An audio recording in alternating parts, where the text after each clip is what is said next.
नमस्कार, आपण पाहत आहात नॅशनल क्राईम वॉच न्यूज। पुढील घटना गो तस्करीच्या संशयावरून एका व्यक्तीची जमावाने मारहाण करून हत्या केल्याच्या गाजलेल्या प्रकरणात नर्मदापुरम येथील अतिरिक्त जिल्हा व सत्र न्यायालयाने 14 आरोपींना दोषी ठरवत जन्मठेपेची उमरकैद शिक्षा सुनावली। या निर्णयामुळे देशभरात या प्रकरणाची पुन्हा चर्चा सुरू झाली आहे।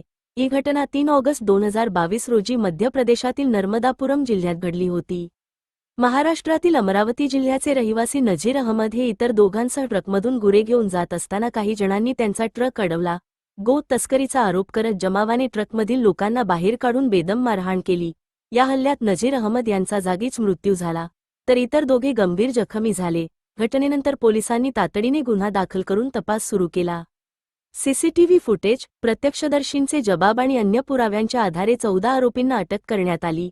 त्यांच्यावर खुनाचा प्रयत्न, बेकायदेशीर जमाव जमवणे आणि इतर संबंधित कलमांखाली आरोपपत्र दाखल करण्यात आले। सुमारे 4 वर्षे चाललेल्या सुनावणीनंतर अतिरिक्त जिल्हा व सत्र न्यायालयाने सर्व पुरावे आणि साक्षीदारांच्या जबाबांचा विचार करून सर्व 14 आरोपींना दोषी ठरवत जन्मठेपेची शिक्षा सुनावली। तसेच प्रत्येक आरोपीवर न्यायालयाने दंडही ठोठावला आहे। दोषी ठरलेले आरोपी 1 शुभम रघुवंशी 2, राहुल रघुवंशी 3, दिनेश मालविया 4, रोहित मालविया 5, राजेश विश्वकर्मा 6, दीपक पटेल 7, मनोज ठाकूर 8, संतोष ठाकूर 9, मुकेश यादव 10, अजय पटेल 11, गोपाल चौधरी 12, जितेंद्र विश्वकर्मा 13, कमलेश पटेल 14, राकेश परमार। या प्रकरणात न्यायालयाने स्पष्ट केले की कायद्याची अंमलबजावणी करण्याचा अधिकार कोणत्याही व्यक्ती किंवा संघटनेला नाही।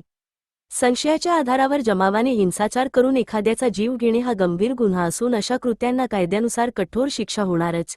या निकालाकडे देशभरातील कायदेतज्ज्ञ, सामाजिक संघटना आणि नागरिकांचे लक्ष लागले होते। न्यायालयाच्या निर्णयानंतर कायद्याचे राज्य कायम ठेवण्यासाठी आणि जमावाकडून होणाऱ्या हिंसाचाराला आळा घालण्यासाठी हा निकाल महत्त्वाचा मानला जात आहे। रिपोर्टर प्रतीक्षा थोरात।